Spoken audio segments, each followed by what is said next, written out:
大家好，我是美厨娘丽丽。明天就是元宵节了，元宵节最普遍的习俗就是吃汤圆，寓意新的一年团团圆圆。汤圆咱们都习惯水煮，其实除了水煮，还有另外的风味更令人惊喜。今天就分享一个区别于水煮的吃法，出锅松软香甜还拉丝，比外面买的面包还要好吃。一起跟着视频来看看我是怎么做的吧。首先准备小袋这样的速冻汤圆，大约有几十个，把它倒入盘中，先给它放一旁解冻。接着再准备2个香蕉，把香蕉皮去掉，去皮后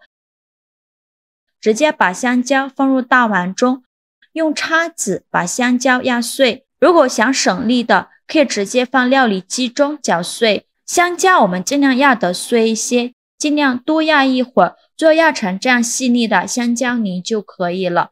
接着再准备2个鸡蛋，把它打入大碗中，再加入100毫升纯牛奶，加入5克酵母，加30克白糖，促进酵母发酵。喜欢吃甜的可以多放一些，再加30克软化好的黄油，用筷子搅拌均匀，搅拌至酵母溶解。搅匀后，再加入350克高筋面粉，用筷子搅拌均匀，最后搅拌成这种面絮状，再下手揉成光滑的面团。因为我今天做的这道美食呢，和的面比较软，下手揉的时候特别容易粘手，所以我们戴上一次性的手套，这样更容易揉，也不用揉得很光滑，给它整理成这样一个面团就可以。这个面团是非常软的，然后盖上保鲜膜放一旁，发酵至原来的2倍大。现在我们的面团已发酵的差不多了，我们打开保鲜膜看一下体积已经变大了许多，戳个手指下去不回缩，里面都是蜂窝状。面板上撒一些干面粉，再把面团取出来放到面板上，在面团上再撒一些干面粉，防止粘连，再戴上一次性的手套，把面团好好揉一揉，拍拍气，把里面的气孔排干净，这样做出来的面食才会松软。气孔排干净以后，再把面团揉圆揉光滑，揉圆后再用刀给它分成大小均匀的小面剂，每个面剂约70克左右。全部切好之后，取一个面剂放在案板上，给它好好揉一揉，由外向内揉，把表面揉光滑了。揉光滑后，再把底部收严实，然后翻个面整理一下，给它整理成这样一个圆溜溜的小面团，给它放一旁备用。剩下的面剂用同样的方法给它整理成小面团。全部整理好以后，盖上保鲜膜醒10分钟，然后取一个面团，把它放到案板上，用手轻轻按扁，给它按成一个薄一点的饼皮，也不用太薄了，像视频中这样的厚度就可以。再放上一个解冻好的汤圆，像包包子一样给它收口，封口处一定要捏紧实了，防止馅料漏出来。包好后再放回面板上整理一下，给它整理的圆润一些，最后像这样一个生胚就做好了，给它放一旁备用。全部做好后，准备一个烤盘，在底部铺上一张油纸，把做好的生胚一个一个的放入烤盘中，中间要留一些空隙，防止粘连。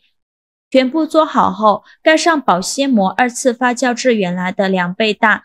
大概需要1个小时。快发酵好的时候，准备一个鸡蛋黄，把它放入小碗中，用刷子刷散，刷散后放一旁备用。现在我们的面包生胚也2次发酵好了，我们打开保鲜膜看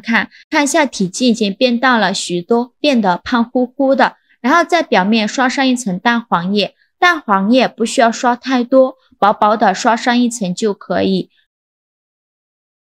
全部刷好后，再撒一些黑芝麻点缀一下，这样吃着会更香。像视频中这样子，黑芝麻不需要放太多，随便撒上几粒就可以。全部做好后，烤箱提前预热5分钟，把它放入烤箱中层，上下火160度烤30分钟。时间到，我们打开盖子看看，烤制面包表皮金黄，像这样就可以出锅了。再把它取出来，看一下色泽金黄，浓浓的香蕉味儿，真的是太有食欲了。稍微放凉后，把它取出来装入盘中，就可以美美的享用了。